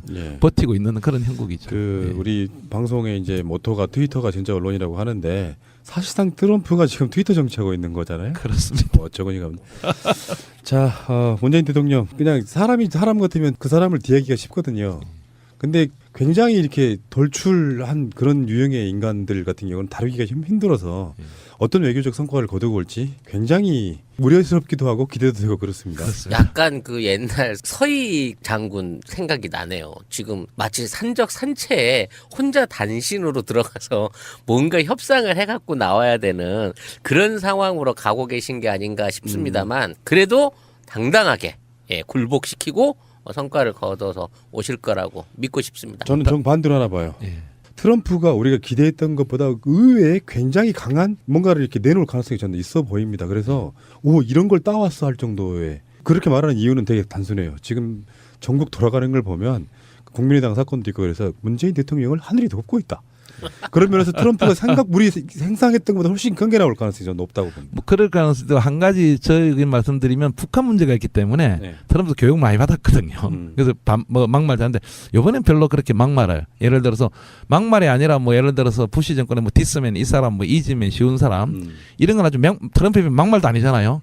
이분이 트럼프가 막말 한 4-5개는 해야 되거든요. 당연히 해야 되는데 그게 또 정상이에요. 우리 만나도 기자회견 하든 뭐 만찬장에서 근데 굉장히 북한 문제가 민감하다는 걸 알기 때문에 이번에는 의도적으로 안 할 것 같아요. 다행히. 에이 미국 사람들한테 그런 걸 대통령 뽑아가지고. 자 알겠습니다. 오늘 재밌는 시간이었고요. 다음에 또 미국 갔다 오신 뒤에 한번 또 그거 한번 분석 한번 해보죠. 예, 그렇죠. 조만간. 예. 예, 고맙습니다. 예, 감사합니다. 수고하셨습니다. 예. 문재인 대통령이 미국으로 가는 날이고요. 우리가 지금 이제 우물안 개구리, 지하실 개구리들이 뭘 얼마나 알겠습니까? 제가 미국으로부터 미국 거지 한 번을 다시 모셨습니다. 미국의 주류 언론이 보도해주지 않는 찌라시 같은 소식을 전해주시는 민중의 소리 국제관계 국제전문기자 우리 김원식 기자님 나오셨습니다. 어서 오십시오. 예, 안녕하세요. 이분에게는 이제 뭐 여러 가지 뭐 전에 우리가 미군 관련한 것도 많이 들었고 세월호도 많이 들었고 정기적이지는 않지만 사실상의 고정. 네. 근데 한미 정상회담 이야기 전에 이제 어떤 사안부터 좀 이야기를 좀 해야 될 것 같아요. 네. 요즘 주류 언론들이 거의 안 다루고 있는 문제들. 지금 미군 오산 기지 여기에 대공 레이더가 설치가 돼서 예. 주민들이 민원 제기 막 하고 난리가 났다. 예. 그러면서 레이더 근처에서 센서 등이 오작동하고 예. 뭐 에어컨 등이 작동 안 하는 뭐 그런 일이 벌어졌다고 해요. 예, 그렇습니다. 근데 예. 그 증거를 잡았어요? 예, 그게 이제 이 레이더 대공 레이더가 한 3월 말에 뭐 기습적으로 설치된 것 같고요. 4월부터 작동을 한 것 같은데 사이즈가 얼마나인데 이게 기습적으로 가능하죠? 그러니까 어떻게 설명을 우리 보통 트레일러 있지 않습니까? 트레일러에 이렇게 차량형 이동형입니다. 트레일러에 딱 접고 쫙 펼쳐서 360도가 돌아가는 겁니다. 안테나가. 예. 사드 레이더랑 비슷한 구조네요. 사드는 이제 좀 비슷하지만 사드는 이렇게 펼쳐가지고 약 한 45도 정도로 이렇게 가만히 있는 거고 얘는 그냥 360도로 이렇게 뱅글뱅글 24시간 돌아가는 겁니다. 소리가 굉장히 나죠. 그래서 이제 그게 바로 그 빌라 한 10m예요. 제가 이렇게 보니까. 10m밖에 안 돼요? 예, 사실 참 주한미군이 참 정신없는 사람들인데요. 정말 10m, 20m 아니고 그래서 소리가 나고 이러다가 이제 5월 달에 민원을 제기하고 이제 조금 보도도 약간 이제 여러 매체에 조금씩은 됐는데 이제 그러다가 저희가 제보를 받고 거기 사는 임산부 주민한테 제가 그 전날 찍은 거를 받았는데 깜짝 놀랐어요. 아침에 깜짝 놀란 게 그게 아마 역사상 유일한 아마 증거가 될 수도 있을 건데 뭐 임산부가 거짓말 할 리는 없고요. 나중에 물론 다 사실로 우리가 이게 이제 문제가 뭐냐면 뭐 자동차가 경적이 막 울리지 않습니까? 갑자기 뭐 이제 누가 건드리면 이런 거는 뭐 그때 안 잡으면 소리 외에는 못 잡으니까. 근데 밤에 그 복도가 그 빌라가 한 4개 동 앞에 1개 동 5개 동 있는데 복도에 생수등이 그냥 오작동을 한다는 거예요. 밤에 8시에 가만히 촬영한 동영상을 보니까 귀신같이 아주 오작동을 해요. 이게 뭐 순서도 없고 그냥 엉망진창 2층 3층이 켜졌다가 2층 꺼졌다가 뭐 4층 켜졌다가 뭐 이렇게 너무 놀랬죠. 너무 놀래가지고 그걸 받아가지고 이제 보도를 하면서 보도를 한 거고 그래서 뭐 우리 새날이 되니까 말씀드리면 첫 번째 충격은 이 정신 나간 친구들인가 이래가지고 보도에 조금 썼지만 여기는 확 까발려야 되니까 주한미군에 그냥 전화하고 국방부 전화해서 단도직입적으로 그랬어요. 당신네들 한미관계 박살낼 일이 있냐? 일부러 그랬느냐? 뭐 정신 나갔느냐? 뭔 대공 레이더를 바로 앞에 이제 이렇게 설치하느냐? 그런데 이제 뭐 주한미군 측에서는 우스운 게 또 오사단은 자기네들도 잘 몰랐다. 이것도 우리가 한번 참 짚어야 될 건데 무슨 얘기냐면 미 주한미 해병대에서 한 거고 거긴 또 본부가 오키나와에 있습니다. 예. 거기서 뭐 명령을 해갖고 뭐 일단 기지는 우리가 공유한 거니까 뭐 마음대로 이래 한 거다. 사실 어떻게 보면 이제 우리가 이제 오산 뭐 51 비행단 그다음에 7 공군사령부 이런 데가 태평양 사령부 직접 명령을 받아요.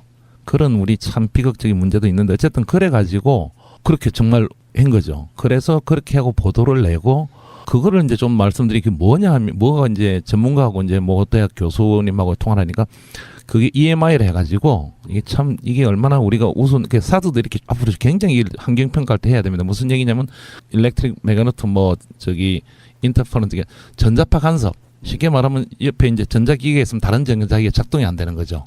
그래서 강성하셨던데 좀 공개적으로 해라.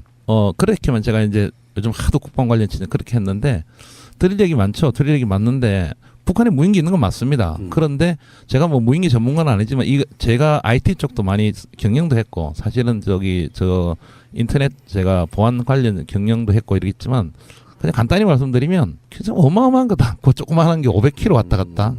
그리고 그렇게 했고 우리도 무인기 있고 북한도 무인기 있는데 그 정도 크기를 가지고 성주까지 와서 좌표 다 찍고 다시 올라가서 가다가 추락한다? 그럼 북한이 이제 매일 한 20대씩 날리겠죠. 우리 모르니까. 수차례 추락하고 수차례 많이 찍어 가야죠. 왜냐하면 이거 뭐 우연히 하나 잡힌 거라면서요. 우리 대공망 없고.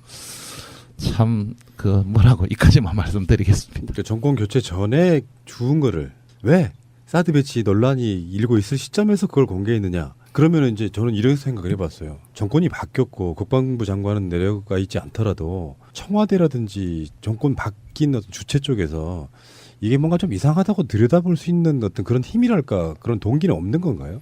뭐 국제관계라 제가 국내 문제 언급하기가 저도 그게 좀 아쉬웠어요. 그런 기사를 보고 하면서 그것뿐만 아니라 지금 오늘까지도 한미 저희가 좀 이따가 한미 정상회담 논의하겠지만 기존의 보수 언론 좋은 말로 보수 언론 뭐 극보수라까지는 안 할게요. 뭐 이런데 그 흐름을 돌리려고 하는 것들이 많이 보입니다. 하루에 2건 3건이 보입니다. 예를 들어서 뭐 누가 미국 가서 발언했다 뭐 확 뒤졌고 갑자기 뭐 오늘 같은 어제 같은 말씀드린 뭐 미국이 뭐 우리가 사드를 빨리 안 하니까 제점 뭐 대공 미사일을 군산에 배치했다 갑자기 막 이렇게 그런 어떤 이런 이렇게 왜곡에 휘잡고 간다 아닙니까? 이런 게 참 많이 눈에 보입니다. 그러니까 저는 그렇게 따지면은 사드 배치 보고 누락이랑 비슷한 사건이 될 수도 있잖아요. 그렇게 되면은 그러니까 국방부에서 뭔가 의도를 갖고 기존에 있던 국방부에 있는 주요 요직에 있는 사람들이 이거를 정말 북한이 무인기를 날려가지고 성주까지 촬영하고 돌아가다가 하필이면 사드 문제가 할 때 그렇게 됐다라고 하면은 이것도 보고 누락 사건만큼이나 엄중한 사안이 될 수도 있잖아요. 그렇죠. 그리고 그보다 더 중요한 건 지금 이제 문재인 정부가 또 할 일은 그게 잡히지도 않고 그렇다면 만약에 다 일단 100% 맞다면 매일 한 20, 30대씩 날라올 거 아닙니까? 우리 모른다면서요. 뭐 10대만 하더라도 참 말이 안 되는 얘기지만. 아니 그리고 사드는 성주에서 관광 코스래요. 내려다보면 보이는데 그거를 굳이 찍어갈 이유가 뭐 있어요? 이제는 그 무인기가 탄저균을 싣고 오게 되면 생화학 무기로 쓰일 수 있다는 얘기가 있고요. 도대체 그 엔진에 연료는 도대체 어디다 실은 거냐. 연료통이 없지 않냐 500km 날아가는. 그랬더니 공중급유소를 지금 또 유포를 하고 있죠. 뭐 천안함 인간 어레설입니까? 그런 것도 있습니다. 알겠습니다. 예. 판단은 청취자 여러분들이 하시기 바랍니다. 더 이상 할 말이 없어요. 잠시 후에 뵙겠습니다. 자, 드디어 이제 미국 통으로부터 듣는 정상회담 이야기 해야 되는데 일단은 이게 두 갈식으로 한번 가볼까요? 지금 문재인 대통령하고 트럼프 대통령하고의 한미 정상회담 잘 되겠습니까? 글쎄요. 우선 뭐 이런 얘기를 드려야 될지 모르겠는데요. 바로 쏟아내세요. 예.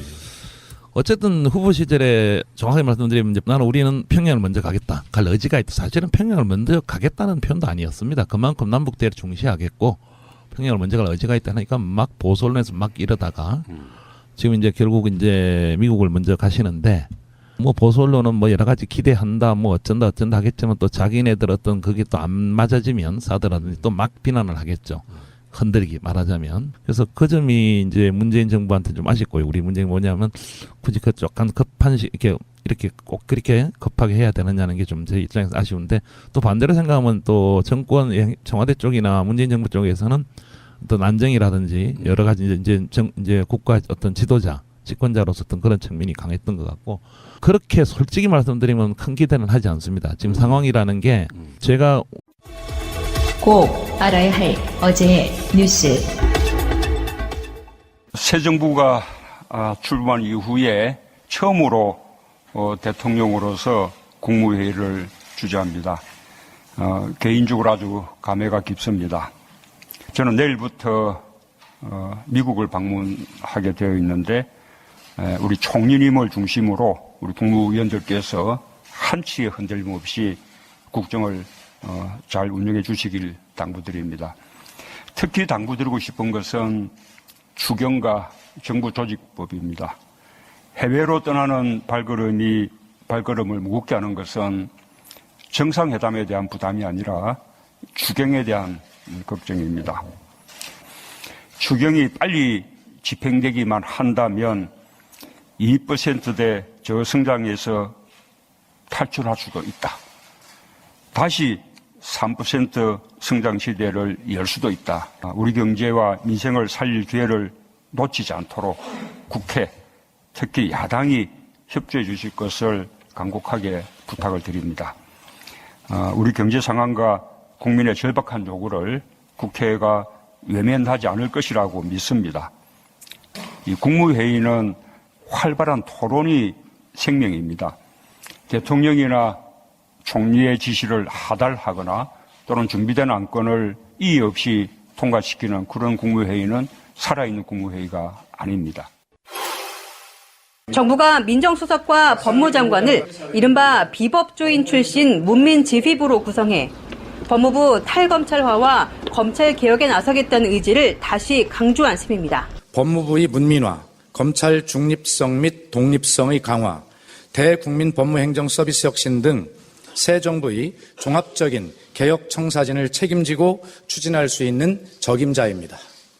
참여정부 시절엔 대검 검찰개혁 자문위원 등을 지냈고 최근에는 경제정의 실천 시민연대 대표를 지내는 등 참여형 법학자로 평가받습니다.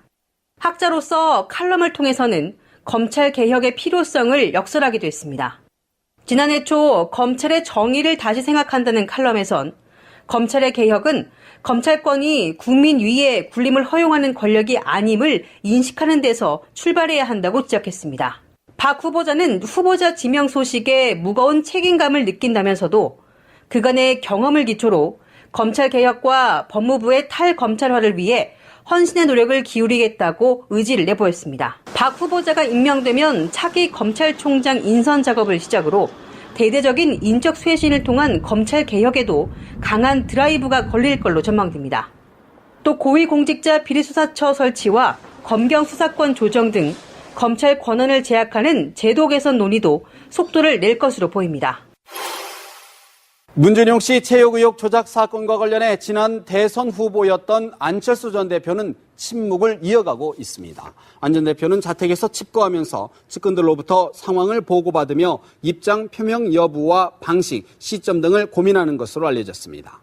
당초 페이스북 등을 통해 입장을 밝히는 안을 검토했지만 사건의 파장이 갈수록 커짐에 따라 직접 구두 표명에 나서는 방안도 고심하는 것으로 전해졌습니다. 안 전 대표는 박주선 비대위원장의 대국민 사과 기자회견을 하기 전날인 그제 사건 개요를 보고받은 것으로 알려졌습니다. 방송 중간에 좋아요를 눌러주시면 새날팀들에게 큰 힘이 됩니다. 미리 감사합니다. 트위터가 진짜 언론입니다. 미국 통역에 들어보는 한미 정상회담 이야기.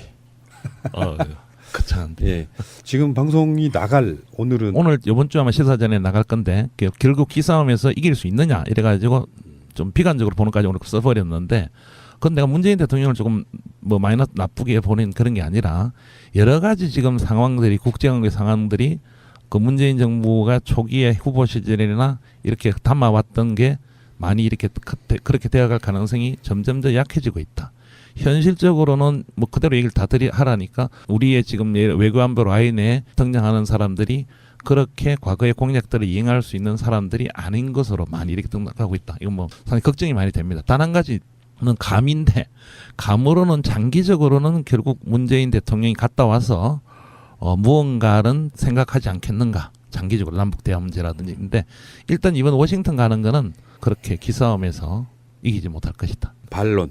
예. 이를테면 대통령이라고 하는 게 아무리 뭐 이상한 망난이라고 해도 예. 탄핵까지 거론될 마당인 정도로 상황이 입지가 어렵잖아요. 그렇죠. 그러면 이제 외교에 있어서 국제적으로는 미국의 뭐 여러 가지 그러니까 현안들 중에 하나가 북핵 해결에 관련된 부분일 거 아니에요. 예. 물론 이제 북한이 그렇게 핵무기를 개발해 줌으로써 자기들의 입지가 더 좋아지는 측면도 있지만, 네. 근데 사실 북핵이라고 하는 거는 북한이 미국과 이야기하려는 일종의 도구와 수단인 거지 않습니까? 그렇죠. 한국과는 아무 상관 사실 없는. 예. 근데 그 상황에서 트럼프가 우리가 그러니까 부정적 이미지로만 바라보면 트럼프가 뭐 문재인 대통령에게 뭘 대단히 해줄 것 같지는 않다 이렇게 생각할 수도 있지만 한편으로 트럼프건 문재인 대통령이건 둘 다 뭔가 성과를 내야 되잖아요. 그렇죠. 어떤 합의를 도출해 냈을 때 양국 국민이 봤을 때 서로 만족할 만한 그런 성과를 내야 되잖아요. 그게 국내용이라고 제가 오늘 문제 썼는데 둘 다 국내용이다 했습니다. 둘 다 국내용이다. 사실 이 지금 초기 우리 문재인 정부를 이렇게 좀 이렇게 국제 관계학적으로 하면 혹시 막 비판한다까봐 지금 출발하는 정부를 좀 그런 문제가 있었지만 어쨌든 말할 건 말해야 되니까요. 그런 게 있고 맞는 얘기입니다. 그래서 이제 트럼프도 뭔가 보여주려 하는데 이런 게 있습니다. 이제 여담만 트럼프는 제가 썼지만은 실제적인 북한 위협보다 CIA 정보 매일 보고받습니다. 뭐 마이크 폼페오 그 CIA 국장이 이틀 전에 하루에도 매번 전화 와서 아주 괴롭다고 북한 문제 물어가지고 트럼프가 뭐 그렇게까지는 하지 않고요. 보고받는데 이분 트럼프가 진짜 장사꾼이기 때문에 진짜 관심을 두는 건 미국 언론 보도입니다. 그렇게 북한이 미사일을 쏘면은 쏜 거는 별거 아니다. 다 봤거든요. 자기들 안대로. CNN 방송하죠. 폭스 뉴스 때리죠. 뭐 브레이킹 뉴스 나오면 국민들이 불안하거든요. 미국들이. 북한 당연히 그걸 노리는 거예요. 사실은. 그게 더 영향을 끼치는 겁니다. 그런 의미니까 그런다는 의미고 제가 이제 아까 말씀드린 좀 이런 거는 하나의 저희도 기대감이 되지만 일단 그 부분은 동의를 할 겁니다. 그 부분에 대해서는 이제 막 휘감 없는 것처럼 내가 문재인 대통령하고 다 동의했다. 아주 자세 취하고 하겠죠.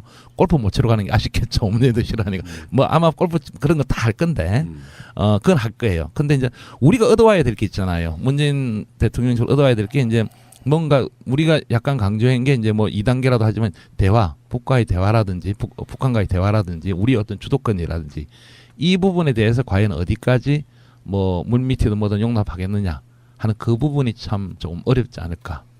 그 우리 대통령이 얻어와야 될 부분이 없지 않는가. 예를 들어서 지금 말씀하신 이런 문제가 있는 거예요. 그러면 강력한 제재 합의했다. 사드도 하기로 했다. 기존 뭐 전략도 다 이렇게 강하게 나가버리면 어떤 측면에서 문 대통령이 참 멍한 거 아닙니까? 네. 예, 그럴 가능성이 80% 이상이다는 거죠. 최근에 이제 문정인 특사 논란도 있고, 그렇죠. 그리고 계속해서 나오는 메시지들은 사드 배치를 안 하려고 하는 게 아니다 그런 메시지를 계속 보내고 있잖아요. 그렇죠. 그거는 이제 사전 정지 작업 그런 용도인 거죠. 분위기 안 깨려고. 그러니까 이제 그 부분이 참 애매한데요, 묘한데 지금 그게 이제 사실 미국 쪽에서는 언론 보도에서 약간 하긴 하지만 뭐 같이 갔던 우리 문정인 교수님하고 같이 갔던 그런 우리는 검증을 나름대로 다 받고 한답니다. 그래서 전자기계들마다 자세히 보시면 EMI 검증이라고. 근데 이거 군사 기밀이니까 저거들이 만든 거니까 록히드 마틴에서 그런 거 안 받았겠죠. 마음대로 만들었겠죠. 그리고 그렇게 또 뭐 EMF라고 이렇게 전자파도 이렇게 당연히 나올 거고. 그래가지고 충격적인 건 또 뭐였냐면 제가 기사를 왜 이렇게 제가 강력하게 국방부를 했냐면 이 부부들이 임신 냉장고를 뭐 L전자 신형을 샀는데 작동을 안 하더래요. 그래 기사가 새 거를 또 갖고 왔는데 또 작동을 안 하고 그 기사가 이 레이더를 쳐다보더니만 원인을 알았다고 깜짝 그러더래. 그래서 그 앞동에 작년에 산 신형인데 작년엔 잘 돌았는데 레이더 설치하고 딱 안 돌더래요. 그리고 이 기사가 나가서 이제 결국 철거를 했습니다. 이틀 전에 이제 주한미군에 인정. 철거하자마자 잘 돈납니다. 지금 에어컨이. 확실한 범위 맞네. 그래서 그리고 뭐 제가 뭐 이게 무슨 얘기냐면 이렇게 레이더가 주변에 전자기기 장애를 일으키고 예를 들어서 제가 기사에도 썼지만 만약에 심장박동기 단부는 큰일 납니다. 만약에 멈출 수도 있다. 그렇죠. 그래서 우리 성주도 그렇고 이건 실화가 이렇게 잡은 거예요. 그래서 성과라기보다도 엄청난 충격적인 어떤 상황이었습니다. 예. 이게 한번 사진을 보라고 말씀을 드리고 싶은 게요. 이게 단순하게 우리가 생각하는 그 스카이라이프 동그란 원형 이 레이더가 아니에요. 네. 파리채처럼 쫙 펼쳐져 있는 직사각형의 돛처럼 생겼어요. 맞습니다. 예. 이게 크기가 15m에 10m. 그렇습니다. 그 예. 정도 사이즈의 큰 거예요. 네, 맞습니다. 그 거기서 대공용으로 안테나에서 이걸 전자파를 그냥 막 쏴댄 건데 주택가 앞에서 주택가 앞에서 그렇습니다. 그게 10m 거리였다는 거지. 그건 전자레인지로 튀긴 거야 사람을. 야, 설치된 기간이 얼마나 정도 돼요? 정확한 건 이제 뭐 주한 미군은 알겠지만 일단 주민들에면 4월 초부터 아이고. 이제 저희가 기사 내고 뭐 여러 가지 하니까 이제 어제죠. 정확히 월요일 날 오전에 이제 이 철거했으니까 뭐 건 한 4월, 5월, 6월 한 2달 한 반 정도 안 되겠습니까? 정확한 설치 일자는 정확한 모르지만 예. 자, 그러면은 이제 뭐 미군 이야기는 아닌데요. 이런 이야기 잠깐만 하고 이제 본론으로 한번 들어가 볼게요. 그 무인기 이야기인데. 아 정말 대단한 그러니까 무기지. 이제 정리할게요. 북한의 무인기가 성주를 촬영하고 돌아가다가 강원도 인제에서 떨어져서 발견됐다 이렇게 지금 보도가 나왔었는데 그래서 예. 국방부가 지금 무인기를 갖다 놓고 북한집 맞지 하고 검증까지 했는데 그 무인기가 발견된 게 최근이 아니고 5월 초였다고 해요. 어떤 보도에 의하면은. 그러니까 정리를 하자면 어떤 분들이 이러더라고요. 문재인 정부 들어서도 북한은 무인기를 날리네 이렇게 이야기를 했는데 예. 이제 제가 그 전에 방송에서 했던 이야기는 이런 거였어요. 그 무인기는 북한제일 가능성은 100%다. 예. 근데 그게 실제로 성주를 촬영하고 돌아가는지에 대해서는 우리가 증명할 방법이 없는데 현재 국방부 장관 후보자만 있지 국방부 장관이 바뀐 상태도 아니고 그래서 그 국방부 자체가 뭔가 사드의 용도로 예. 그 무인기를 굉장히 좀 강조하려고 하는 게 아니냐라고 의혹 제기를 해봤어요. 예. 기자님은 어떻게 보십니까? 제가 오마이뉴스 5년을 이렇게 시민기자를 국제관계 미국에서 하다가요. 지금 민중의 소리 이번 달 만 3년째인데 첫 번째 민중의 소리에 기고한 게 오마이뉴스에 안 하고 바로 스모킹건을 잡았다고 3년 전에 이런 사건이 있었어요. 똑같이 기억나시지만 그래서 그게 첫 번째 기사입니다. 민중의 소리에 제가 기고를 그때는 기자가 아니었으니까 그냥 소속된 기자가 기고를 한 게 스모킹건은 아니다. 그때 이제 미국에서도 뭐 제가 길게 말씀드릴 수는 없고 기판 내놔라. 그 486 기판인데 중국제에서 수입했다는데 그 기판에 보면 우리나라 뭐 못한다다 미국에서 한 10명이 왔대요. 미국 전문가들이 와서 보니까 그게 뭐 명령책에 다 있고 롬이란 장치인데 그까지 다 공개 안 하도록 기판 한번 내놔라니까 안 보여주더라고요. 긴 얘기는 많지만 요번에 제가 국방부 모 관계자한테 전화해서 간단히 얘기했습니다. 요번에 기판도 좀 공개하고 그러니까. 참 대단히 발전인데 그 뭐 참 500km 정도 운행했는데 제가 얘기 드리 세나에도 한